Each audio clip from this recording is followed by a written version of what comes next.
Bonjour, je suis Robin Steen. Aujourd'hui, nous allons parler du développement économique venant de l'Église locale. Mais avant d'entamer notre thème, permettez que je me présente un petit peu. Je suis marié, nous avons 2 enfants. En ce qui concerne mes études, j'ai fréquenté l'Institut biblique Elim et j'ai eu mon diplôme. J'ai fréquenté l'Université de la Californie du Sud pour ma licence. Et j'ai reçu ma maîtrise en théologie en Asie, le séminaire théologique de l'Asie-Pacifique aux Philippines.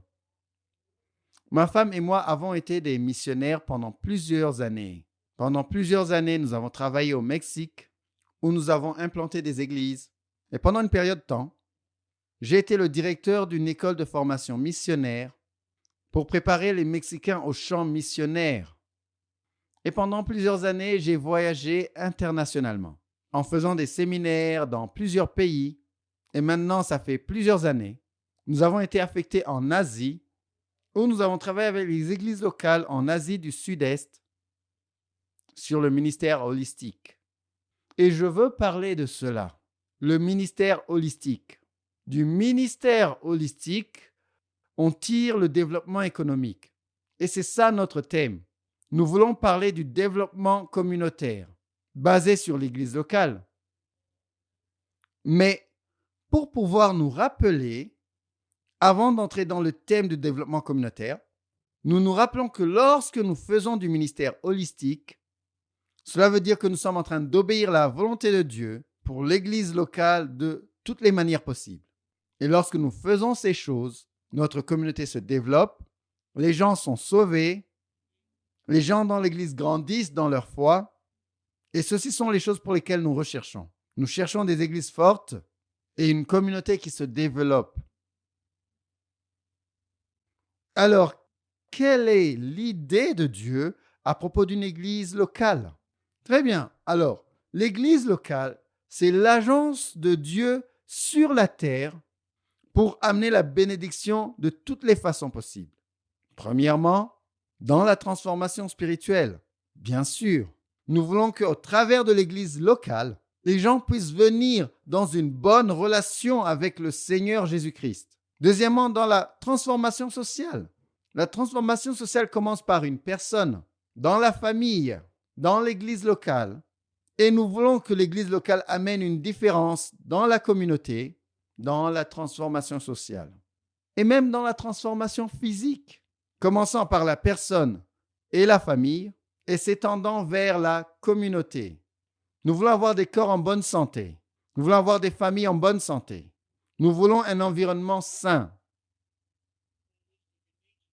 Alors, le développement économique doit être holistique dans sa nature.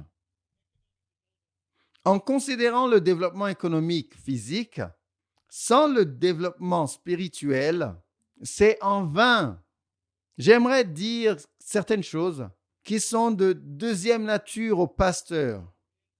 Et j'imagine que vous êtes un pasteur. La plupart de ceux qui m'écoutent maintenant sont des pasteurs. Et nous savons par deuxième nature que le développement commence avec notre cœur. Si nous excluons cela, tout cela devient vain. Psaume 127, verset 1 dit ceci. Si ce n'est le Seigneur qui bâtit la maison, ceux qui la bâtissent bâtissent en vain. Si ce n'est le Seigneur qui veille sur la cité, les veilleurs veillent en vain. Sans repentance, il n'y aura pas de bénédiction.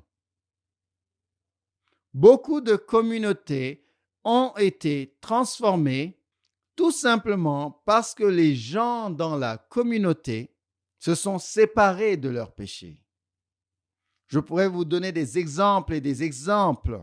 Juste simplement la communauté, en quittant le péché, en se débarrassant de l'alcoolisme, en se débarrassant de l'immoralité sexuelle, en se débarrassant du péché, et le résultat, c'est que Dieu a béni la communauté. Alors, le développement communautaire commence dans le cœur. Le péché est destructeur.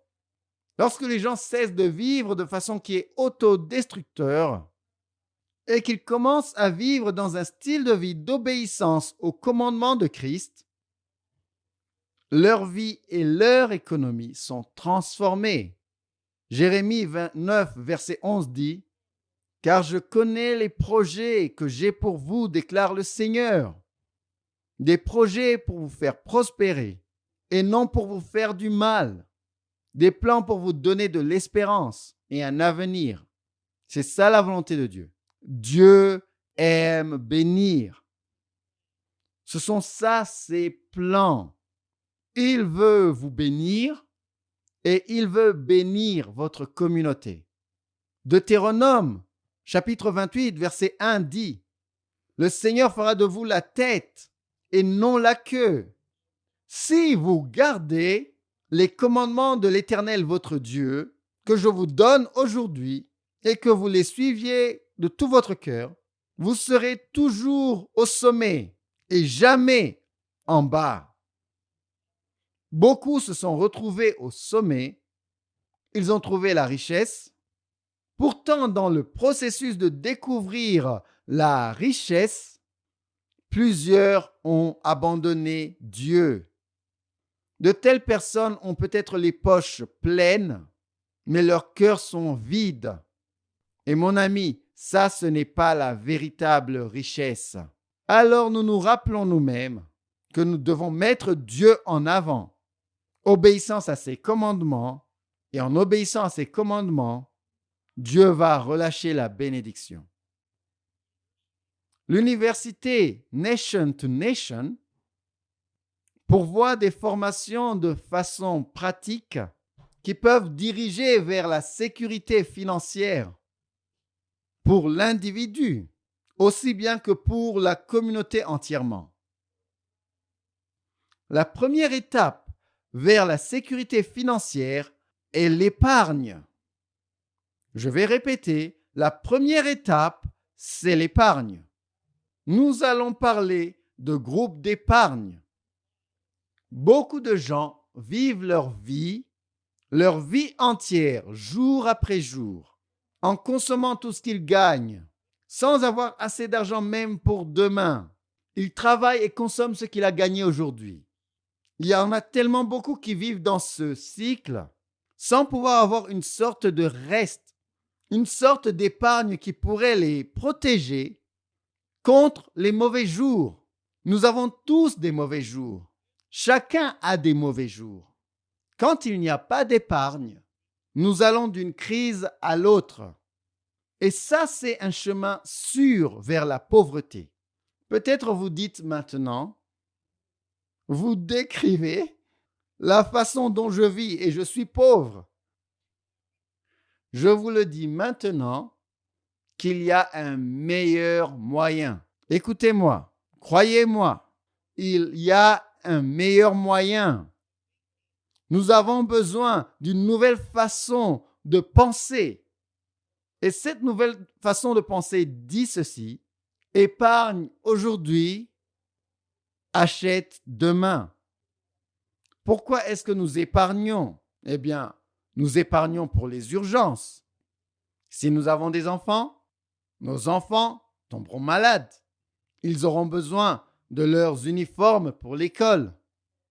Ils auront besoin de ceci ou cela. Nous devons épargner pour les urgences. Nous avons besoin d'acheter des choses nécessaires pour notre famille, pour nos affaires, pour notre ferme, quel que soit notre commerce. Et nous avons besoin de développer la richesse. Et par richesse, je ne veux pas dire avoir amassé beaucoup trop d'argent, mais je parle d'avoir assez d'argent qui pourvoit la sécurité pour nos familles et nos maisons. Et quand toutes les familles de notre communauté ont assez d'épargne pour pouvoir se sauver eux-mêmes de problèmes économiques, toute la communauté vit dans la sécurité financière. Beaucoup trouvent que c'est impossible à faire par soi-même. C'est pour cela que nous allons parler de groupe d'épargne. La deuxième étape vers la sécurité financière, c'est la planification financière. Parfois, nous citons le verset suivant et nous pensons avec erreur que ce n'est pas spirituel de s'occuper des choses matérielles. Nous lisons Matthieu 6, 28 qui dit « Et pourquoi vous inquiétez-vous à propos des vêtements? Regardez comment les fleurs de la vallée grandissent.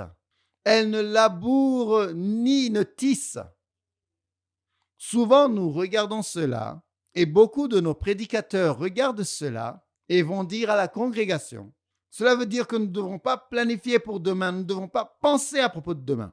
Ce n'est pas ce que ce verset veut dire. S'il vous plaît, nous devons comprendre cela. Jésus nous parle à propos de l'inquiétude. Il parle à propos de l'anxiété. Il ne parle pas de la logique financière normale. Écoutez-moi, ça c'est très important. Jésus ne parle pas de la logique financière. Il parle de l'inquiétude et de l'anxiété. Il ne parle pas du sens commun financier. Il nous a enseigné de ne pas mettre notre confiance ou notre foi dans les choses de ce monde et de cette vie présente, mais que nous devons avoir foi en Dieu. C'est là que notre foi doit être basée, mais non dans notre capacité à faire de la richesse. Notre foi dépend et est basée sur notre relation avec le Seigneur Jésus-Christ. Néanmoins, il nous a enseigné à être sages dans ce monde. Nous mettons notre foi en Dieu et Jésus nous dit, faites une bonne planification. Comment est-ce qu'on sait qu'il nous l'a dit? Eh bien, parlons de Luc 14, verset 28. Dans ce verset, Jésus dit, « Car lequel de vous, s'il veut bâtir une tour, ne s'assit d'abord pour calculer la dépense et voir s'il a de quoi la terminer? Premièrement, calcule la dépense. Premièrement, fais un plan. Pense-y. Est-ce que je suis capable de le faire? Jésus a dit, ne s'assira-t-il pas? C'est-à-dire, c'est le sens commun. Bien sûr, il va s'asseoir et il va faire un plan. Nous avons besoin de faire un plan financier. Il nous a enseigné à faire un plan à l'avance et de considérer le coût. La troisième étape à la sécurité financière, c'est de sortir de la dette. Oh mon Dieu! Tellement d'entre vous qui m'écoutez maintenant avaient des dettes. Et vous savez combien c'est horrible. L'anxiété que ça amène. Romains chapitre 13, verset 8 nous dit « Ne devez rien à personne, si ce n'est de vous aimer les uns les autres. Car celui qui aime les autres a accompli la loi. » Ne devez rien. Ça, c'est Paul, écoutez. Il nous conseille, il nous exhorte, il nous commande. Ça, c'est la parole de Dieu. Et il dit, ne devez rien à personne.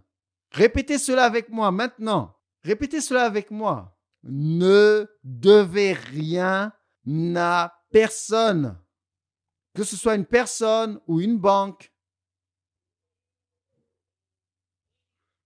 À qui tu dois de l'argent, jusqu'au point où, au degré sur lequel tu dois cette personne ou cette banque, tu leur appartiens.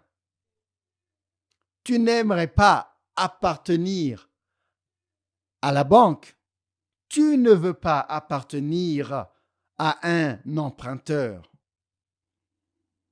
Beaucoup de fermiers ont perdu leur terrain en leur donnant aux emprunteurs. Beaucoup de commerçants ont perdu leurs affaires en leur donnant aux créditeurs. Dans certaines places en Afrique maintenant, certains ont perdu leurs enfants. Et même en Asie du Sud-Est, ils ont perdu leurs enfants en leur donnant aux emprunteurs. Je parle d'horreur. Je parle de quelque chose qui détruit les familles. Nous ne devons pas faire cela. Pasteur, écoute-moi. Nous voulons diriger nos gens sur le chemin de la sécurité, loin de la dette, parce que la dette va nous détruire. Nous devons protéger nos gens. Nous devons être sur la défensive pour notre peuple, dans nos églises et les gens de nos communautés, ainsi que nous-mêmes, contre cette sorte d'injustice. Nous voulons parler de connaissances pratiques sur le commerce. Le développement holistique vient de l'Église locale. Rappelez-vous de ce dont on a parlé. L'Église locale est l'agence de Dieu dans la communauté où il peut amener sa volonté à se réaliser. L'Église locale peut être la source pour des formations pratiques. Les cours donnés par Nation to Nation ont des centaines de projets de développement communautaire disponibles. Vous pouvez vous former vous-même. Vous pouvez enseigner les gens de votre communauté au travers de ces vidéos qui pourvoient beaucoup d'idées bonnes, solides, des projets et des idées de commerce que vous pouvez utiliser et que même les gens de votre église peuvent utiliser pour développer une bonne sécurité financière. Il y a beaucoup de possibilités de micro-business, beaucoup de cours qui sont dans ces vidéos peuvent être utilisés pour monter un commerce. Il y a des vidéos sur l'agriculture. Vous pouvez apprendre au travers de ces vidéos comment développer une vie prospère sur un seul art de terrain. Vous allez dire, oh, ça c'est trop petit. On ne peut pas le faire juste sur un art de terrain. Oh que oui, nous pouvons. Dans ce cours-ci, vous pouvez voir comment faire cela. Dans ce cours, vous pouvez voir comment prendre soin de votre terrain. Peut-être que vous avez semé votre semence et vous vous rendez compte que chaque année, votre récolte diminue. De moins en moins de production. Vous allez apprendre comment prendre soin de votre terrain afin que votre récolte puisse augmenter chaque année. Vous allez apprendre à propos des choix des plantes. Vous allez apprendre sur la rotation des cultures. Vous allez apprendre comment éviter l'érosion de votre terrain afin que vous puissiez garder votre terrain pour vous-même, vos enfants, vos petits-enfants. Comment vous pouvez garder votre terrain en bonne santé et en améliorant chaque fois.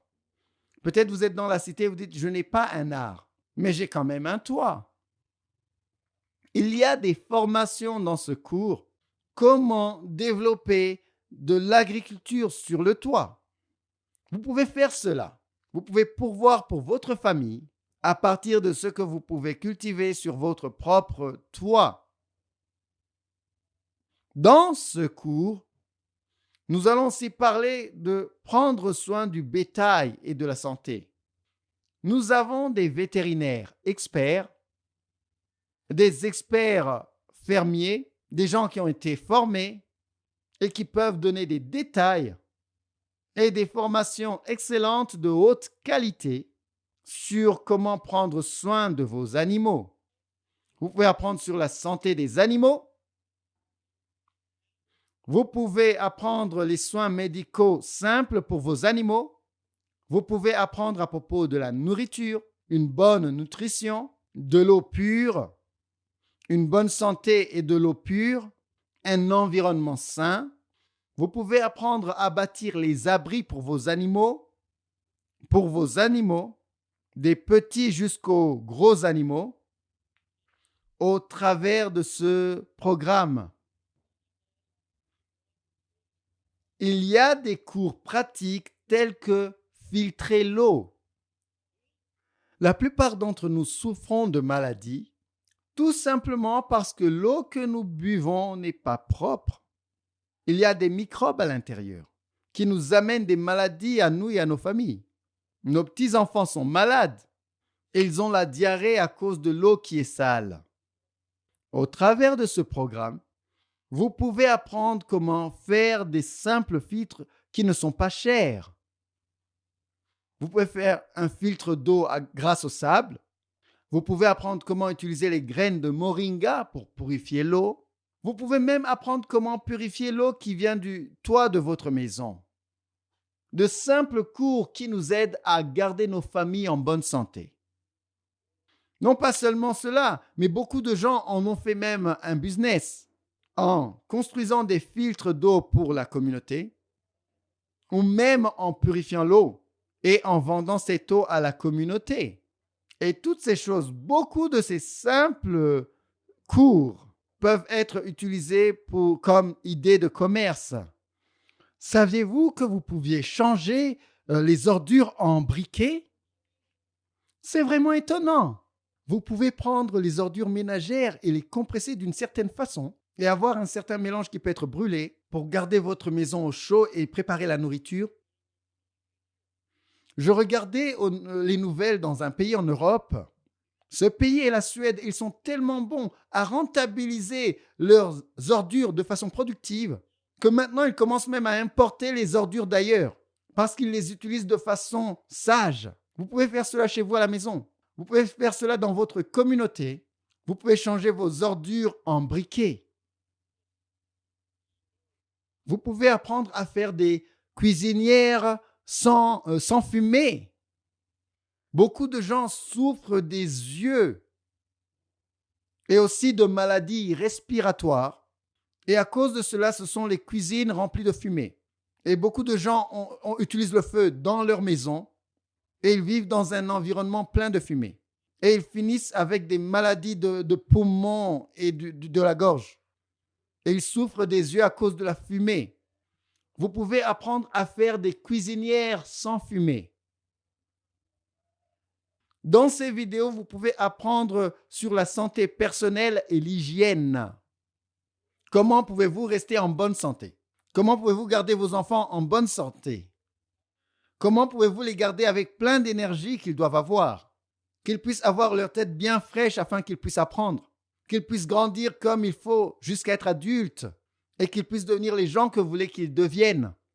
Vous pouvez apprendre comment faire cela au travers des programmes de vidéos pratiques que l'Université Nation to Nation pourvoit. Les toilettes qui sont propres. Comment est-ce qu'on peut faire de simples toilettes qui vont garder les déchets de nos corps loin du public et qui vont nous éviter les maladies dans notre communauté. Vous pouvez avoir une éducation pratique médicale. L'hygiène des dents. Saviez-vous que plusieurs maladies du cœur et des organes de notre corps viennent d'une bouche sale? C'est étonnant, mais c'est la vérité. Une bouche qui n'est pas propre rend tout notre corps malade. Vous apprendrez comment brosser et prendre soin de vos dents. Vous comprendrez comment viennent les caries dentaires et quelles en sont les causes. Et comment traiter les caries. Vous pouvez apprendre comment prendre soin des gens qui sont malades chez vous à la maison. Comment faites-vous cela? Lorsque vous avez quelqu'un qui est malade à la maison et de ne pas tomber malade vous-même, en protégeant le reste des membres de la famille contre la maladie de la personne qui est malade dans votre maison. Comment pouvez-vous prendre soin de quelqu'un qui a le VIH chez vous à la maison? Beaucoup de nos communautés sont affligées par l'épidémie du VIH. Nous qui invoquons le Seigneur Jésus-Christ comme notre Seigneur et Sauveur, nous comprenons dans nos cœurs que Dieu nous a appelés à prendre soin de ceux-là qui ont été abîmés par le péché. Et le VIH est l'une de ces afflictions qui fait souffrir tellement de gens. Alors, comment pouvons-nous, chrétiens remplis de compassion, prendre soin des patients du VIH? Peut-être même dans nos maisons. Ou comment pouvons-nous aller dans une maison où il y a quelqu'un qui a le VIH? Et comment est-ce qu'on peut enseigner les gens dans leur maison à prendre soin de leurs patients sans être infectés eux-mêmes? Ce sont des opportunités pour le ministère chrétien, aussi bien que amener la bonne santé dans nos communautés. Au travers de ces vidéos, nous pouvons apprendre sur la prévention et le traitement de la malaria. Nous pouvons apprendre sur la prévention et le traitement contre la diarrhée. Chaque année, tellement d'enfants, des centaines de milliers d'enfants partout dans le monde meurent simplement de la diarrhée. Ce n'est pas nécessaire. Nos enfants ne devraient pas mourir de la diarrhée. Nous pouvons nous occuper de ce problème, le prévenir. Et si cela arrive, comment devons-nous le guérir? Dans ces vidéos, nous allons voir à propos de la santé des femmes. Peut-être que dans vos églises, vous pouvez inviter les femmes de la communauté et faire les vidéos concernant la santé des femmes, tous les domaines des besoins d'une femme, leur cycle menstruel, la ménopause, leur grossesse, leurs accouchements, les complications de la grossesse. Ce sont des enseignements présentés par des experts sur ces besoins quotidiens de la femme. Nous pouvons apprendre à propos de la santé familiale. Comment pouvons-nous garder notre famille en bonne santé par une bonne nutrition? Que devons-nous nourrir à nos familles? Quelle sorte de nourriture devons-nous donner à nos familles? Que pouvons-nous faire pour cultiver davantage un meilleur jardin? Et qu'est-ce qu'on a pour donner un meilleur régime alimentaire à nos familles? Dans la santé de nos familles, nous pouvons parler de mariage chrétien solide. Il n'y a pas seulement l'aspect physique de la santé familiale, il y a aussi l'aspect social de la santé de la famille. Là où il y a un conflit entre le mari et la femme, il y a toujours de mauvaises choses. Mais au travers de ces programmes, vous pouvez apprendre à propos des mariages chrétiens solides. Vous pouvez apprendre à propos d'éduquer les enfants. La simple éducation pratique à propos d'élever des enfants en bonne santé et des enfants qui craignent Dieu. Nous parlerons du développement de l'enfant. Qu'est-ce qu'un enfant a besoin comme nutrition? Quelles sont les immunités dont un enfant a besoin pour sa santé afin d'éviter les maladies infantiles communes? Tout ceci et beaucoup d'autres sont les types de formations que vous pourrez recevoir au travers du programme Nation to Nation. Dieu s'intéresse à tous les domaines de la vie et ainsi en est-il pour l'Église. Tout ce qui intéresse Dieu, ça nous intéresse. Nous avons vu que Dieu fait tomber sa pluie sur qui? Sur le juste et sur l'injuste. Tu es la préoccupation de Dieu, ton Église est sa préoccupation, mais il se préoccupe beaucoup de la communauté où vous vivez. Il se préoccupe de chaque domaine de nos vies. Il se préoccupe de notre âme, afin que notre âme prospère dans une bonne relation avec lui.